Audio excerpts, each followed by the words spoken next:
And you he made alive, who were dead in trespasses and sins, in which you once walked according to the course of this world, according to the prince of the power of the air, the Spirit,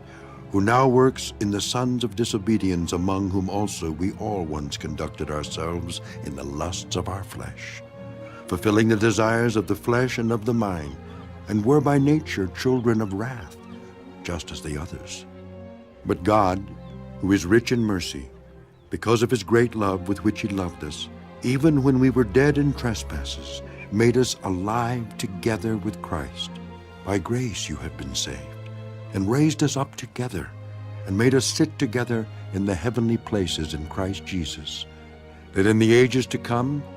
he might show the exceeding riches of his grace in his kindness toward us in Christ Jesus.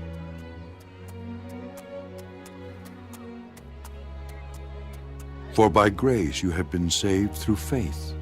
and that not of yourselves. It is the gift of God, not of works, lest anyone should boast. For we are his workmanship, created in Christ Jesus for good works, which God prepared beforehand that we should walk in them. Therefore remember that you, once Gentiles in the flesh, who are called uncircumcision, by what is called the circumcision made in the flesh by hands, that at that time you were without Christ, being aliens from the commonwealth of Israel, and strangers from the covenants of promise, having no hope and without God in the world. But now, in Christ Jesus, you who once were far off have been brought near by the blood of Christ. For he himself is our peace, who has made both one, and has broken down the middle wall of separation, having abolished in his flesh the enmity, that is, the law of commandments contained in ordinances, so as to create in himself one new man from the two, thus making peace, and that he might reconcile them both to God in one body through the cross, thereby putting to death the enmity.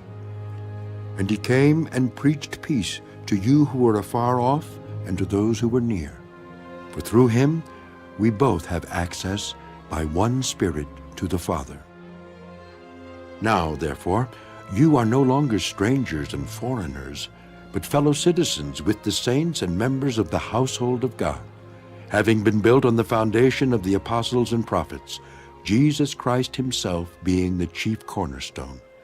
in whom the whole building, being fitted together, grows into a holy temple in the Lord, in whom you also are being built together for a dwelling place of God in the Spirit.